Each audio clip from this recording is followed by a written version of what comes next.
Bienvenue les amis dans cette nouvelle vidéo correspondant à la correction d'un exercice en Linux.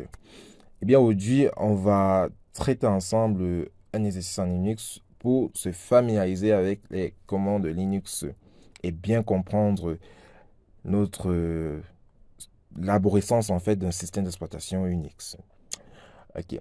Si tu es nouveau sur la chaîne YouTube, n'hésite pas à mettre pause, à t'abonner, ça prend juste quelques secondes pour ne pas louper les prochaines vidéos que je vais poster sur la chaîne parce que je vais encore mettre d'autres vidéos sur le même format et sur d'autres formats. Donc, n'oublie pas de t'abonner et si à la fin, cette vidéo t'a plu, n'hésite pas de mettre le petit pouce bleu. Alors, l'exercice du jour, ceci étant dit, on va débuter en fait. Donc, l'exercice du jour, le voici. Donc, on désire mettre en œuvre la structure arborescence ci-contre. Donc, la structure arborescence en question, bah, la voici. C'est celle-ci, en fait. Ok, celle qui est à côté là, c'est dans celle-ci. Donc, on veut mettre cette structure arborescente, on veut mettre en œuvre cette structure arborescente. On dit, remarque, les questions ci-dessous ne sont pas indépendantes. Donc, les questions dépendent entre elles. Sachant que le répertoire courant est le répertoire racine. Alors, je viens sur ma machine virtuelle. Ok. Si vous voulez savoir comment avoir un autre système dans votre système Windows, j'ai une vidéo qui montre comment réaliser l'installation et comment faire tout cela. Ok, donc c'est très facile d'avoir ça. Alors, je suis sur Ubuntu. Ok, donc, et c'est ici qu'on va ensemble taper nos commandes. La plupart des vidéos, je faisais sur Kali Linux et d'autres vidéos, je vais faire sur Debian. Mais bon, pour cet exercice, je vais faire sur Ubuntu. Alors, ici, qu'est-ce qui va se passer? Déjà, j'ai d'abord fait un écho pour un peu de le nom de la chaîne. Ok. Ensuite, où est-ce que je me trouve? Je me trouve au niveau de la racine. Je me trouve au niveau de la racine, mes répertoires. Je vais taper ls pour voir ce qu'il y a à l'intérieur. Ls, c'est pour lister le contenu d'un répertoire. Ok. Je tape ls et je vois tous les répertoires et les fichiers et autres fichiers que je peux avoir dans mon répertoire racine. Ok. Pourquoi je me suis positionné au niveau, pourquoi je suis au niveau du répertoire racine? Tout bonnement parce que l'exercice me dit que le répertoire courant est le répertoire racine. Alors je vais expliquer la notion de répertoire courant par la suite. Maintenant on dit que donner la séquence de commandes permettant de construire cette structure. On utilisera dans un premier temps rien que des chemins d'accès relatifs et dans un second temps rien que des chemins d'accès absolus. C'est quoi un chemin d'accès relatif? C'est quoi un chemin d'accès absolu? Bon, déjà, un chemin d'accès absolu, c'est tout chemin qui part de la racine au répertoire cible ou au fichier cible. C'est tout chemin qui part de la racine. Maintenant, un chemin d'accès relatif, c'est tout chemin qui dépend de où on se trouve. Du répertoire courant en fait. C'est ça le chemin d'accès relatif. Bien, maintenant, on a dit que le répertoire courant, c'est le répertoire racine. Alors, de ce fait, je vais prendre une couleur comme ça et je vais mettre le point ici.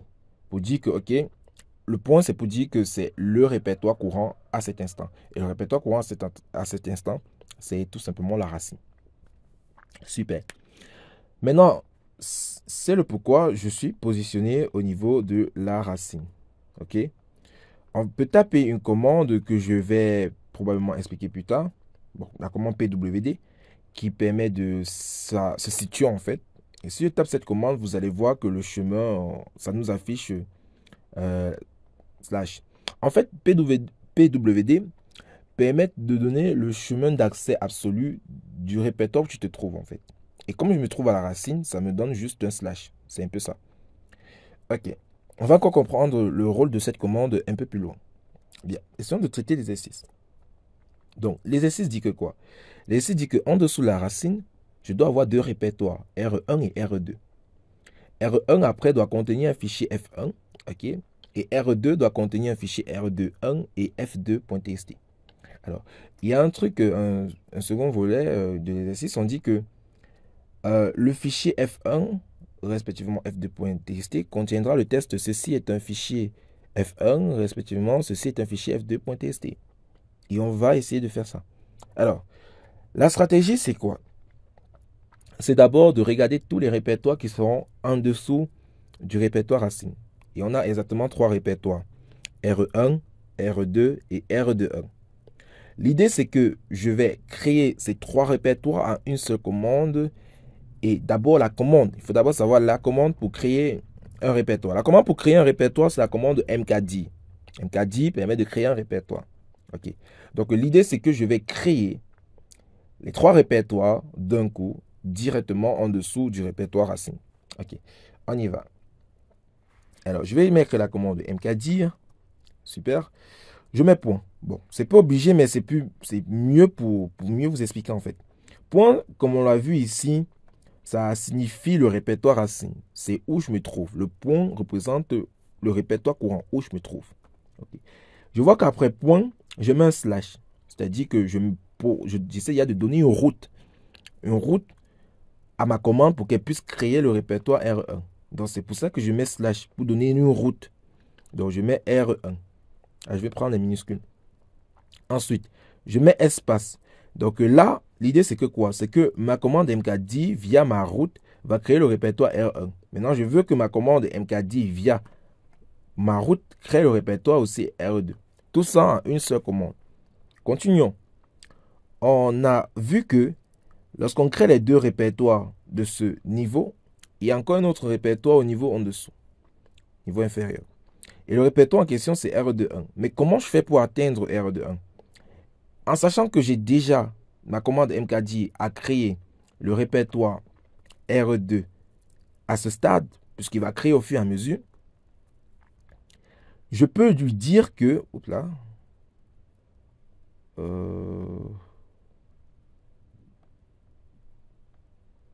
Bon, là, je pense que j'ai merdé un peu. Voilà. Je peux lui dire que crée-moi le répertoire R2 et je lui donne la route en fait.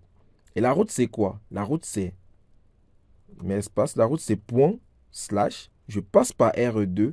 Ensuite, je tombe sur R21. Et c'est bien ça. Point qui signifie le slash. Bon, point qui signifie la racine. Slash R2. Ensuite, slash R21. OK. Alors, on tape la commande. Alors, j'ai pas les permissions. Cannot créer directory permission. Alors, probablement, je vais d'abord essayer de faire ceci. Alors, j'ai pas les permissions puisque je suis au niveau de la racine. Puisque avant je faisais pas au niveau de la racine. Donc, ça ne dérange pas. Je vais faire juste un sudo pour juste être le route un instant. OK. OK. OK. On va faire un sudo sous. Ah bon. OK. Donc, je suis au niveau du route. Bon, ça fait que c'est pas très bien visuellement. C'est pas très bien visuellement. Donc, en tout cas, bon, bref. En fait, c'est parce que je suis au niveau de la racine. Donc, je vais copier la commande ci. OK. Et CTRL-C. Je vais essayer de coller ça. Bon, je vais essayer de copier ça. Et je vais essayer de coller ça. Ah, pourquoi ça ne copie pas? Bon, bref. Je vais faire ça manuellement. R1, espace, point R2, espace, point R2, slash R21. OK.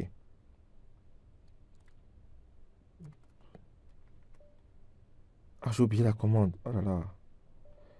mkdir. OK. Bon. Ça m'a créé. Bon, bref, la commande est passée. Alors, le pourquoi ça ne dérange, ça ne donnait pas parce que je suis au niveau de la racine. Je suis au niveau de la racine. Et je ne peux pas créer n'importe quel fichier. Il y a des droits. Pour créer des fichiers, il faut être en mode route. Bon, j'ai d'abord tapé sudo, ça ne marchait pas. Donc, j'ai dû taper sudo définir le route et le rester. Bon, ça nous permet d'apprendre d'autres commandes. OK, donc, ce que je vais faire. OK, je vais quitter le mode de route.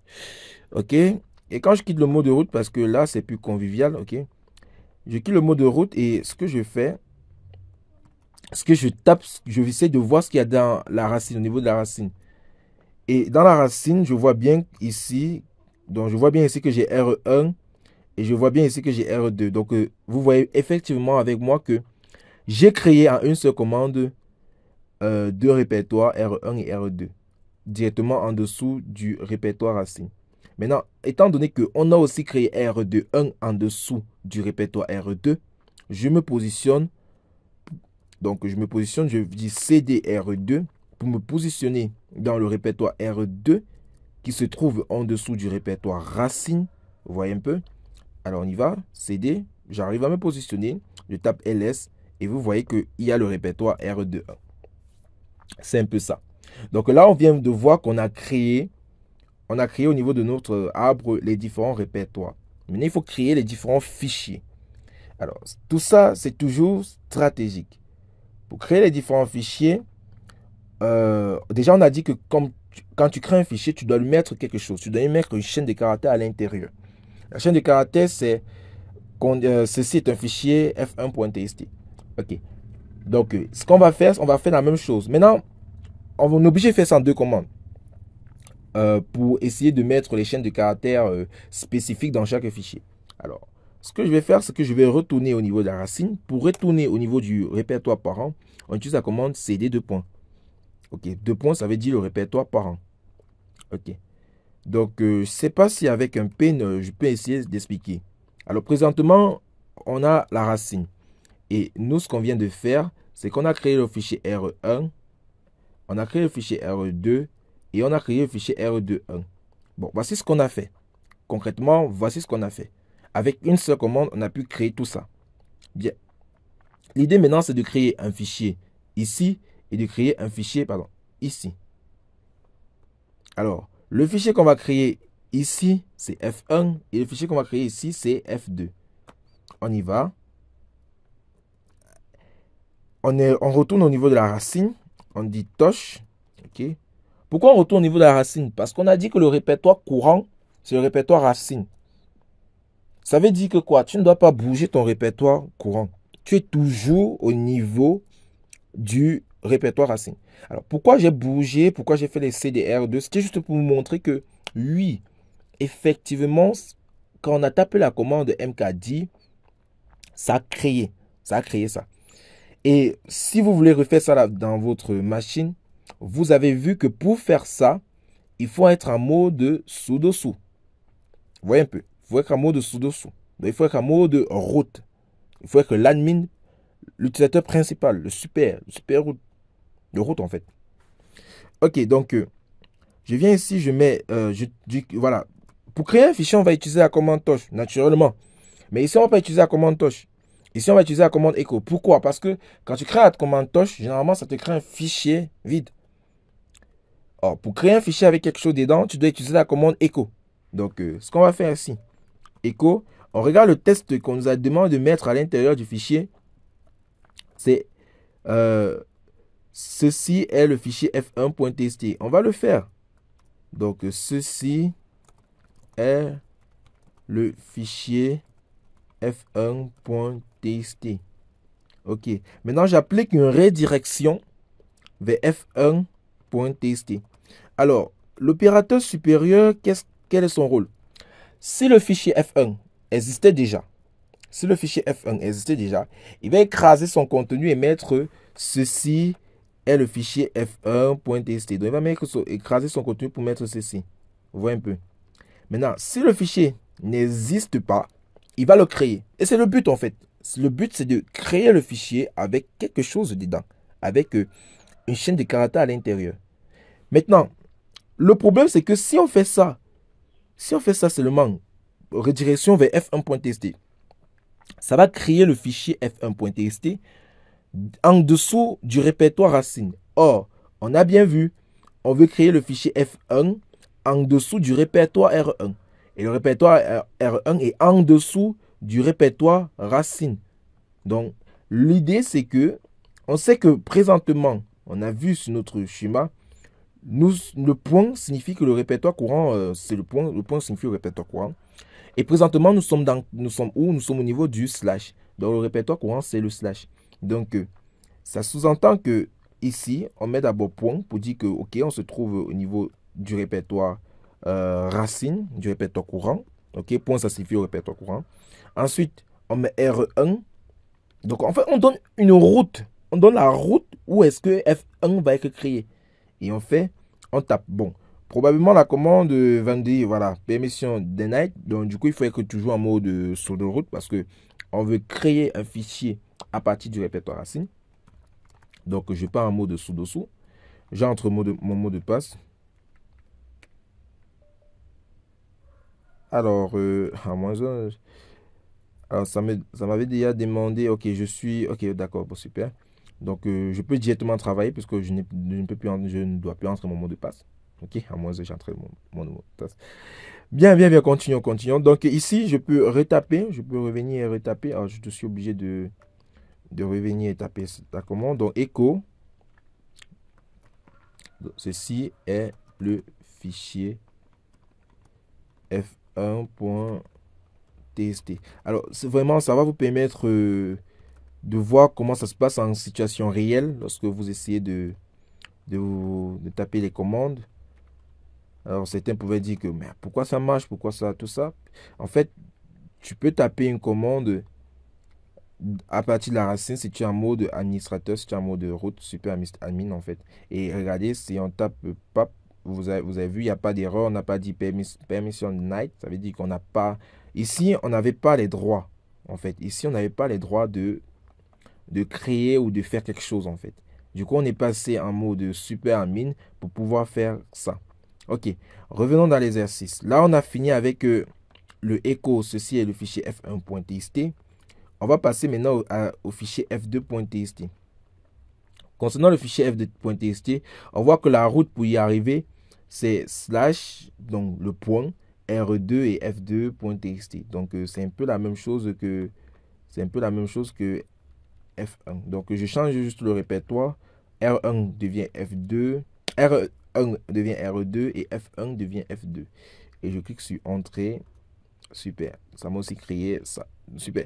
Alors, ça ne montre rien ici. Donc, je mets Exit pour quitter le mode route parce que c'est pas très convivial. Je tape LS. OK. Vous voyez, ça n'a rien créé comme fichier dans ma liste des fichiers. Ça n'a rien créé. J'ai toujours mes deux répertoires R1 et R2. Alors, je veux partir me positionner dans R1 pour voir si un fichier a été créé. OK. R1, je me positionne, j'entre. OK. Je suis maintenant dans le répertoire R1. Je vais taper la commande ls pour voir le contenu du répertoire R1 et bam, je vois f1.tst. Maintenant, pour vérifier que il y a bien la chaîne de caractères, ceci est le fichier test, fichier f1.txt, je tape la commande 4 f1.tst. 4 va permettre d'afficher le contenu du répertoire f1.tst. Et voilà. Ça affiche bien, ceci est le fichier f1.txt. Alors, je vais rentrer en arrière. On sait que pour rentrer en arrière sur le répertoire parent, c'est des deux points. Je suis maintenant sur le répertoire racine, je vais me diriger, je tape toujours ls pour qu'on essaie de comprendre et de voir. Voici le répertoire R2, ok, le répertoire R2. Je vais me positionner dans le répertoire R2, je fais cdr2, ok. Ensuite, je tape ls pour voir ce qu'il y a à l'intérieur de R2, ok. Alors, ce qui est à l'intérieur de R2, c'est f2.tst et R2.1. Et c'est normal parce que dans l'arbre, regardez, on a bien ça. On a, dans R2, on a R2.1 et f2.tst. C'est normal. OK. Donc, ce que je fais, c'est que je vais afficher, je vais voir si dans le fichier f2.tst, j'ai la chaîne de caractères.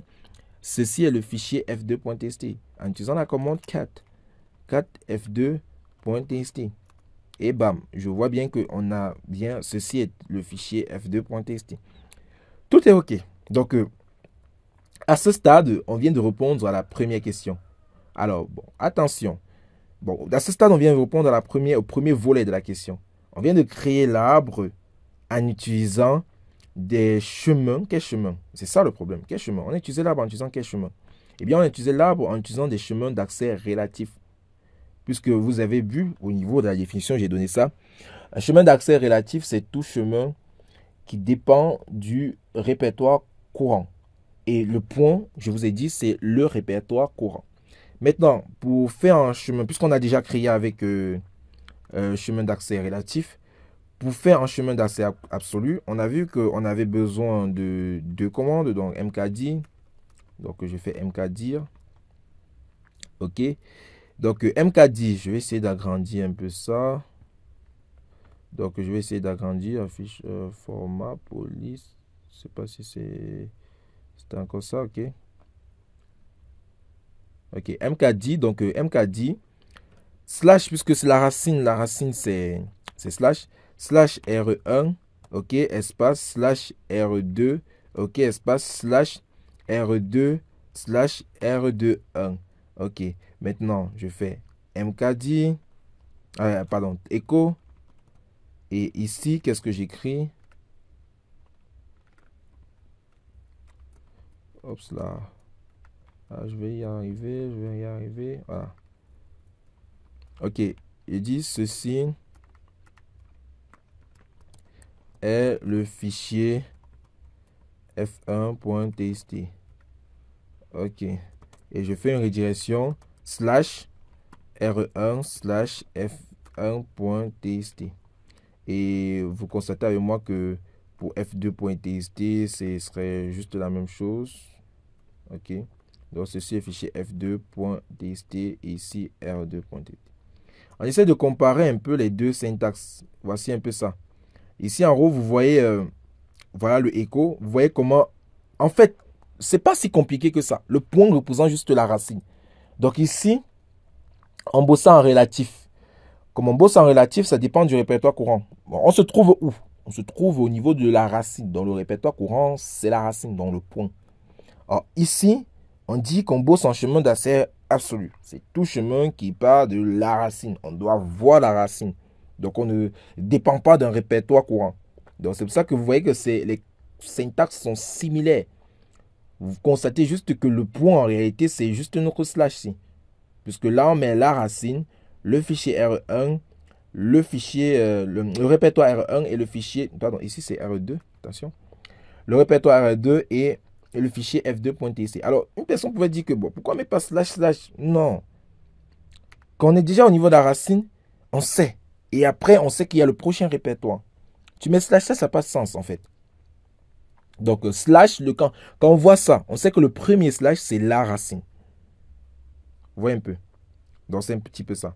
Et si on n'a rien devant, on suppose qu'on bosse en chemin d'accès relatif. Bon, on peut avoir ça. Point slash R2. Ça signifie que présentement, on est quelque part. Bon, si on prend le contexte de l'exercice, ça veut dire que présentement, on est au niveau de la racine.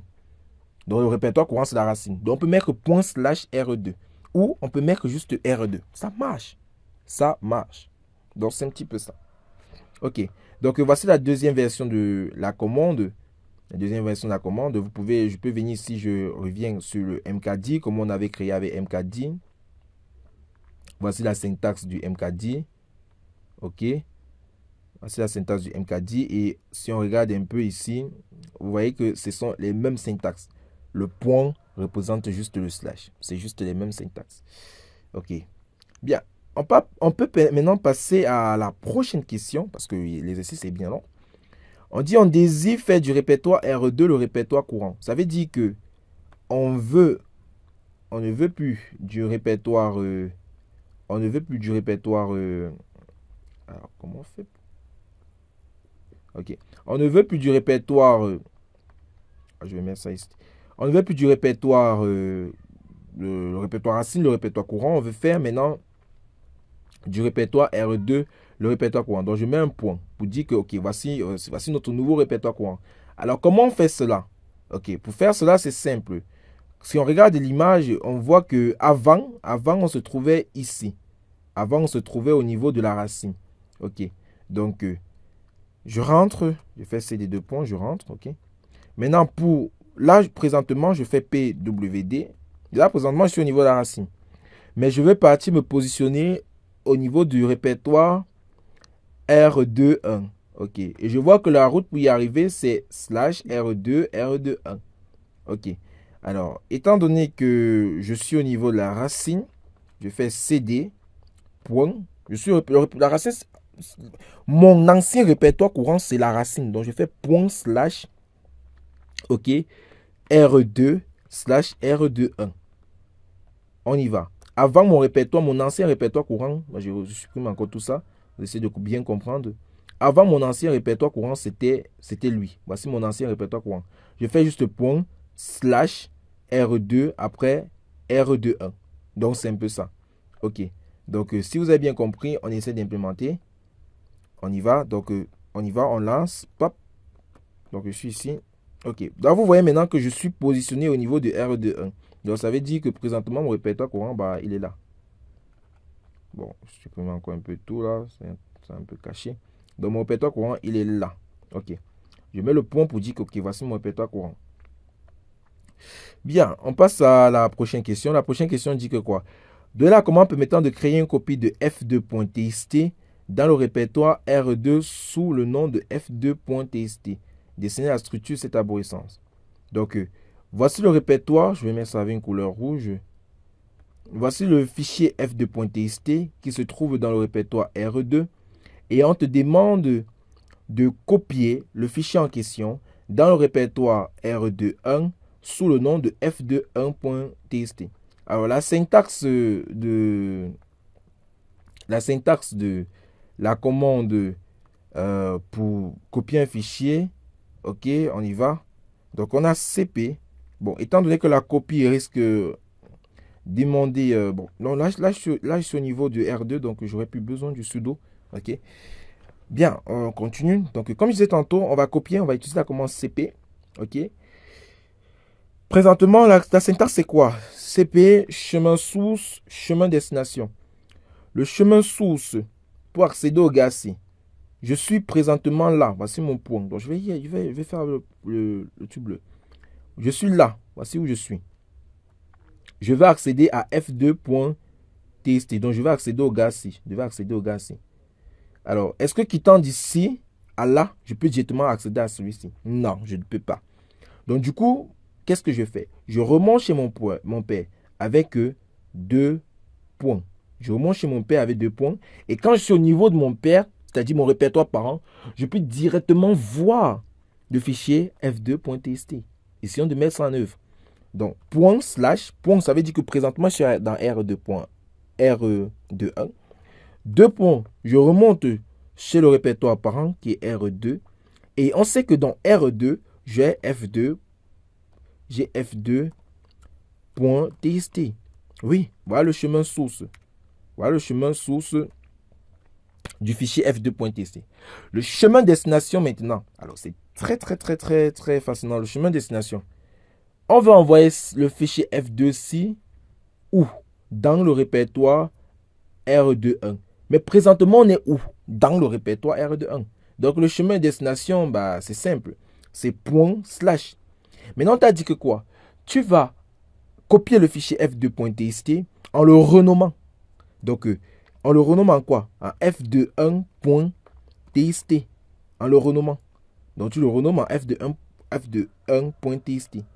Et quand on va taper, on essaie de voir, on tape sur entrée. Pap. Alors, ça nous demande toujours des permissions. Ok, donc pas de problème. On passe en mode sudo-sous. Bon, on passe en mode sudo-sous. Ok. On essaie de recommencer la commande. Donc, je suis là. cp f2.txt f2.1.txt. Ok, donc c'est la commande qu'on est en train d'expliquer plus haut. Et quand on tape sur entrée, tout se passe bien. On voit que tout se passe bien. Et pour voir que tout se passe bien, bon, on a dit qu'à la prochaine question de donner la structure hiérarchique. La structure hiérarchique va tout simplement ressembler à quoi? Ça va tout simplement ressembler à un truc comme ceci. J'aurai le fichier f2.1.txt. Ici, j'avais le fichier f2.txt. Et ici, j'ai le fichier f1.txt. Donc, ça veut dire que dans le répertoire R2.1, j'ai le fichier f2.1.txt. Et on essaie de voir ça. Donc, si je tape la commande ls pour voir ce qui est dans le répertoire R2.1, j'ai f2.txt. Et on essaie de faire un 4f2 f2.txt, on voit bien qu'on a le contenu, qu'on a l'ancien contenu, qu'on a le contenu du fichier f2.txt. Seulement que le nom a changé. C'est tout. C'est tout. Ok. On passe à la prochaine question parce que faut qu'on y aille. On y aille. Ok. La prochaine question, c'est, donc on a dessiné l'arbre. Donc voici l'arbre qu'on a dessiné ici. Donc concrètement, c'est juste venir ajouter le fichier f2.txt en dessous du répertoire R2.1. Ok. C'est juste faire ça. Donc la prochaine question, c'est donner la commande permettant d'attribuer l'attribut caché au fichier f2.txt. f2.txt. On essaie de nettoyer un peu tout ça. Ok, présentement, je suis ici. Il ne faut toujours pas oublier où on se trouve. R2.1. C'est le répertoire courant. On dit donner la commande permettant d'attribuer le fichier caché à f2.txt. Donc, on veut attribuer le fichier caché à f2.txt.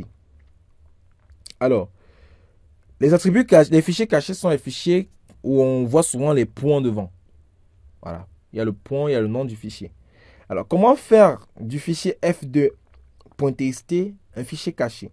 Déjà, la question qu'il faut se poser, c'est que il se trouve où? Il se trouve dans le répertoire R2. Donc, il ne se trouve pas déjà dans notre répertoire courant. Donc, on va essayer de modifier son nom en utilisant la commande mv. La commande mv a deux fonctionnalités. Elle peut déplacer un fichier ou elle peut renommer un fichier. Et c'est le but ici. Alors, certains vont me dire que, ok, Joël, pourquoi on n'a pas utilisé la commande cp pour ce cas alors? Alors, il faut faire attention.